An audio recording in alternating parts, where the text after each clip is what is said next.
Good morning. Thank you for coming today for an exciting announcement, or maybe many announcements. What the heck? Got the governor here. We might as well cover some things since his last visit. Certainly we want to thank his leadership in creating the Upstate Revitalization Initiative concept and process that the Southern Tier was one of the three winners. So, Governor, thank you very much for that. Really, thank you.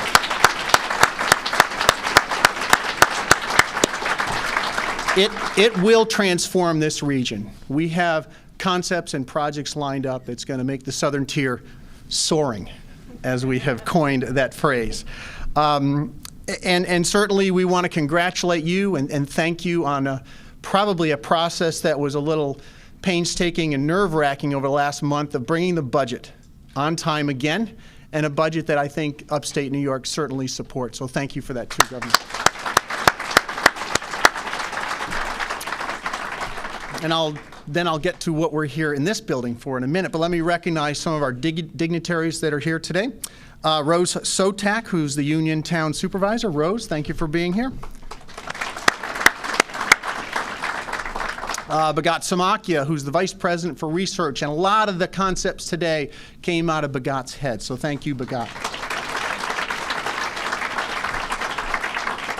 Tony Rosemarino from Lockheed Martin, which will be one of the corporate partners on the projects that are here. Tony? And Nancy Stoffel, who is a senior engineer, quality leader for specialty electronics and manufacturing for General Electric, another one of our partners in projects here. And I believe Jim Matthews, principal owner of i3 Technologies, another one of our partners that is going to be manufacturing materials with this technology. And I gave Bhagat a little bit of the credit there, but really a lot of the credit goes to Mark Pollux, a professor in system science, industrial engineering at Binghamton University, a former IBM employee, former i3 employee, and is the leader of this project and the proposal writer and the team builder that pulled together so many entities to make this project possible. So thank you, Mark. So today we're going to launch and announce a new research initiative, and when you think about creating jobs and innovation, it starts with research, it starts with ideas. The concept of flexible electronics, hybrid flexible electronics. When you say it, it almost seems, well, what do you mean? Can you explain it to me? Can you give me some ideas of what that means? And when you think about a standard television set, it's flat.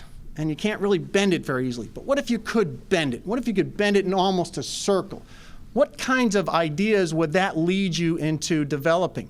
And so Corning, who has created the glass that actually can be bent into a circle, and then the technology of printing onto that glass in a roll-to-roll process, which allows you to print at a very high speed a large amount of material. You could imagine making those televisions wrap around a column in an airport. You could imagine making lights that would wrap around a building.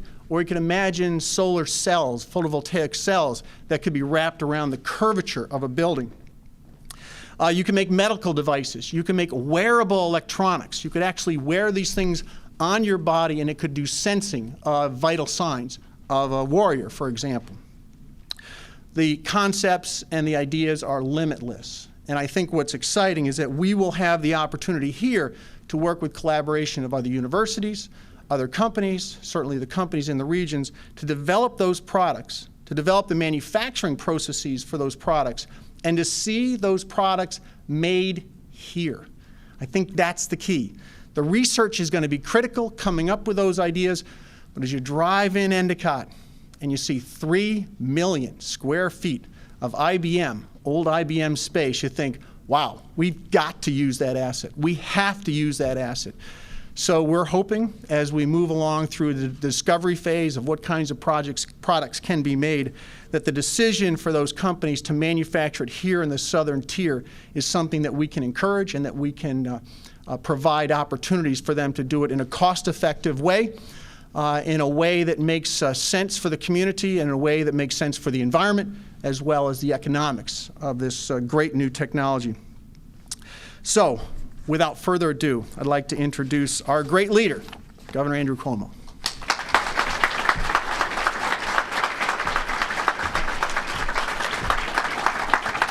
Thank you. Thank you very much. It's a pleasure to be back in Binghamton. It's a pleasure to be out of Albany also, by the way, after being sequestered for the past couple of months working on the budget. But it's a pleasure to be in Binghamton. It's a pleasure to be with Harvey Stanger, who's doing a really great job, not just as an academic leader, but as a civic leader, as an economic leader. Let's give him a round of applause. Harvey Stanger.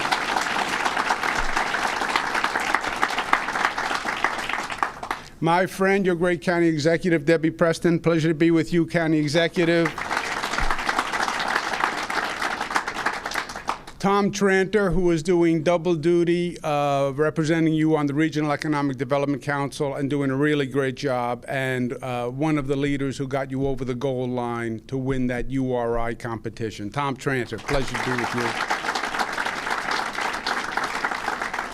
And Ellen Kosick and Dr. Pollux, thank you very much. And Dr. Samakia, thank you. I'm now an expert, I want you to know, on hybrid electronics. Ask me anything. I will answer nothing. First, as I said, we just finished getting the state budget done, which is a welcome relief, and I'm very proud of it. The budget, they call it a budget. It sounds like it's just a series of numbers, and it should be an easy process. Actually, it's anything but. It's not really a budget. It's the operating plan for the state from soup to nuts. What are we going to do? What are the priorities in every area? And it gets very specific.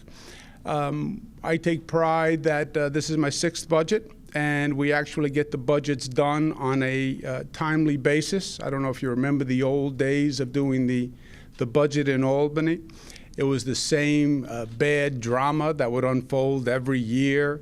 State budget is supposed to be done by April 1. They'd get up to about the week before April 1, and the local news would have these broadcasts interviewing the legislative leaders. So do you think you're going to get it done on time this year? Everybody would be cautiously optimistic. It's the first time I heard that phrase, cautiously optimistic. After a few of those broadcasts, I said, you should have been pessimistic. The word was pessimistic. Never happened on time, so getting it to work on a professional, timely basis was important. And that was especially trying this year, because the politics this year is polarizing.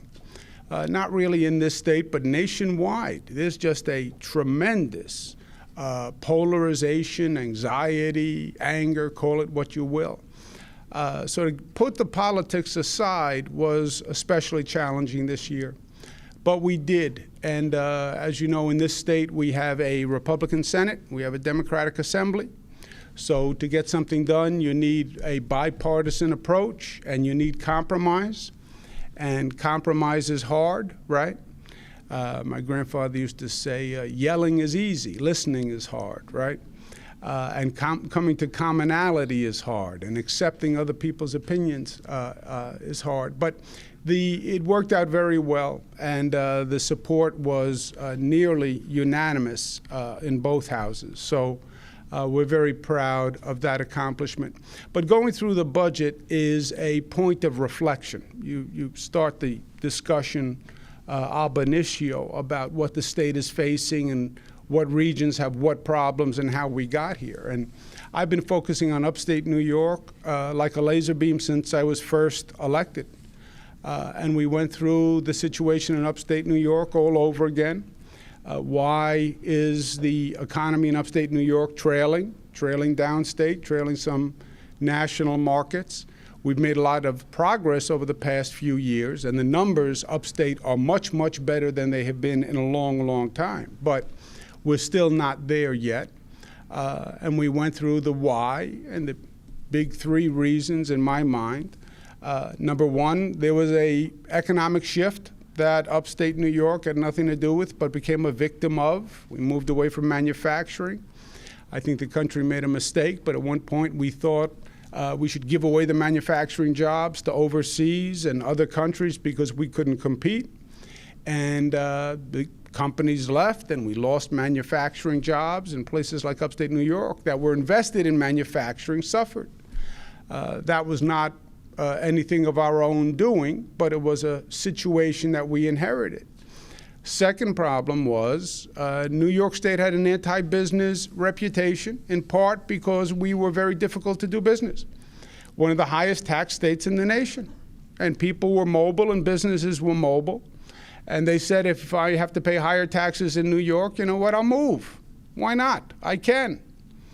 And the third problem was there was no offense in upstate New York. While this was happening, there was not enough attention to help upstate New York adjust to this new economic reality. And the high taxes took more of a toll on the upstate economy than the downstate economy. Why did upstate New York not get the attention? A lot of reasons. Politically, it's not as strong. It's not as populous. A lot of the legislature comes from downstate New York. We have reversed that with a very aggressive upstate agenda. And this new budget reflects that. It addresses taxes again. I've been governor 6 years. Taxes are lower for every person and every business in this state today than the day I took office. Lowered corporate tax, lowered manufacturing tax, and we just lowered the middle class tax rate.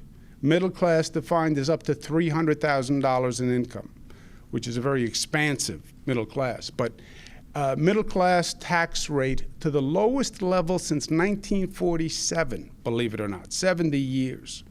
So we brought taxes way down. How did we get taxes down? It's not that complicated. You know, you say taxes and people's eyes glaze over. You know why taxes go up? Because you spend too much money. That's why taxes go up. It's a very simple calculus. It's like your household budget on steroids. If you spend too much money, the revenues are going to have to go up, period. The numbers have to match. And this state spent a lot of money for many, many years and was out of control in spending. You look at the rate of spending, going back to Rockefeller, Governor Rockefeller spent on average 11% more per year. Hugh Carey, after Rockefeller, spent on average about 8% more per year. Mario Cuomo, after Carey, spent about 7% per year. George Pataki, ran Republican conservative, spent about 5% more per year. All during that time, the inflation rate was about 4%. So they were spending more than the rate of inflation, and that goes back 50 years. Our spending rate is under 2% every year for 6 years. When you get spending down that low, then good things happen, right? You get the calorie intake down, you will lose weight just by burning the calories. The trick is to get the calories down, right? The discipline to get the calories down. The trick is to get the spending down. And the discipline to get the spending down, because everything is a good idea. I have this program for this and this program for this. Everything is good. But the discipline to get the spending down, that allowed us to do the tax cut. And then this budget invests the most amount of money in upstate New York of any budget ever done by this state government, and I'm proud of that. And it has an upstate agenda that we started with, that this budget fulfills, which goes from roads and bridges, $27 billion to rebuild the upstate infrastructure, $27 billion. Largest single investment ever. $200 million for upstate airports to redesign our airports. $300 million for new water and sewer connections all through upstate. $750 million for another round of Regional Economic Development Council awards, and on and on. Why? Because you want to retool the economy. It takes money to make money. And we have to invest in the upstate economy to turn it around. And this is just a perfect example of that. The URI awards that you won, $500 million, is a lot of money, but it is the state's way of saying we know that we hadn't been there and we hadn't been responsive for a long period of time. We believe in the upstate economy, and we want to invest in the upstate economy, and we want to do it regionally. And more than anything, we have a different approach, which says empower the localities and let's invest in their ideas rather than thinking Albany has the answers, because we don't. We've done this in a number of regions across upstate, and it's working. You go to Buffalo today, which was the single worst economic situation that the state had. Western New York, Buffalo in particular. 5 years later, Buffalo has turned 180 degrees. Home values are going up. Young people are moving back to Buffalo. The optimism is up, so we know that it works. Albany is the same exact thing. The entire region is on an uptick. So we know it works. We just have to do it. And that's what the URI award is all about, and that's what this budget is all about. And it's my pleasure to bring today a check for $20 million to invest in this project. I'd love to tell you I am now an expert on flexible electronic hybrid technology, but I'm not. But I believe in it, and I believe it is a winner.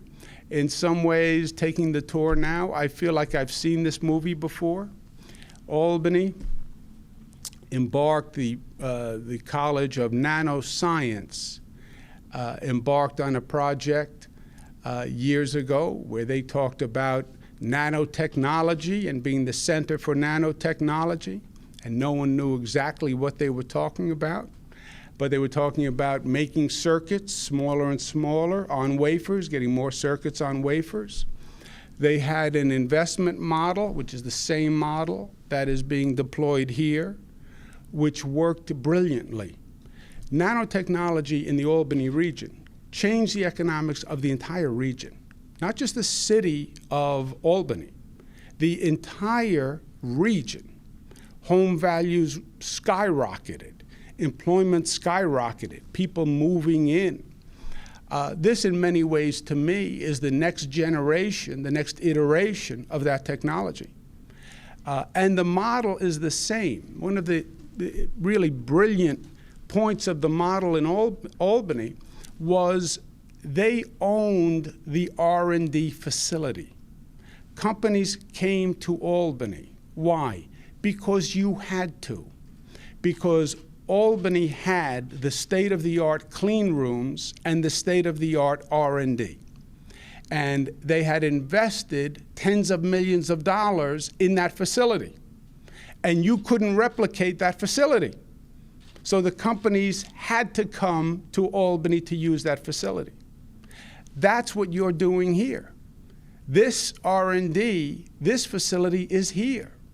This technology, as you heard from Harvey Stenger, there are numerous applications of this technology.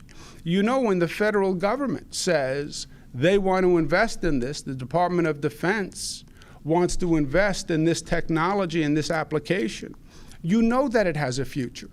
And I believe the future is limitless. And the approach of birthing it here and growing it here and manufacturing it here, making it here, it is exciting. And we're very good in this state in talking about what we did at one time, and this was the IBM building. We have not been as good at saying what it will be. And today you get a feel and a sense of what it will be and what it can be in this technology. And this is the technology of tomorrow. It is the approach of tomorrow. It needed an investment vehicle and people who believe in it. But we believe in it, and we are investing in it. And we want the federal government to know that we are 100% behind what you're doing here.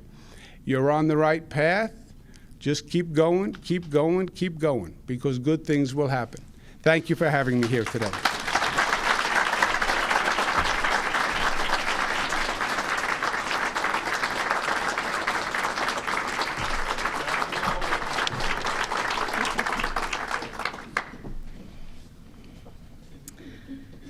Good morning. I'm Ellen Kosick-Williams, and I'm the University Collaborations Manager at Corning Incorporated. We're so pleased to be here this morning as New York State really commits itself to Binghamton University and its efforts to advance manufacturing capabilities in the Southern Tier. We've had a chance to have a really long-term relationship with Binghamton and a more than 6-year interaction with the Center for Advanced Microelectronics Manufacturing. This fruitful collaboration has generated industry recognition, and it's also advanced our fundamental understanding of how Corning's materials can go into the opportunity of flexible electronics. Today's investment will enable us to continue this research and development in flexible electronics utilizing Corning technologies. So thank you, Governor. Thank you for your support of the Southern Tier, for this program, and for the upstate industries that it enables.